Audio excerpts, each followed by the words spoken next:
Hey guys, welcome back to my another video. Today in this video I'm going to show you how to share contact from your Huawei Android phone. Okay, so before you start the video, I'll ask you something that if you still not subscribe to our channel, please don't forget to subscribe to our channel and also hit the like button of this video. So let's get started.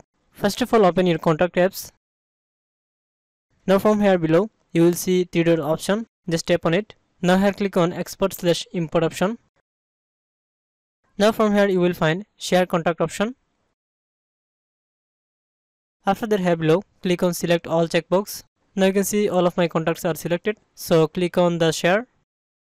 After that you will see here lots of options for sharing. You can share via Bluetooth, via WhatsApp, via Gmail, which one you want. For offline sharing you can choose Bluetooth, so I'm gonna choose here Bluetooth. Here click on turn on. Make sure your receiver device Bluetooth is turned on. Okay, as I have got here my receiver device name, so I'm gonna choose it. Now go to your receiver device and accept this file. Now if I pull down here my notification bar, as you can see I have got this file. Now what you need to do for input it, just open this file and tap on it. Now as you can see this all contacts are inputted. If I open my contacts, you can see I have got these all contacts from my Huawei device. So friend, if you think this video is helpful for you, please don't forget to subscribe to our channel and also hit the like button of this video. Thanks for watching this video.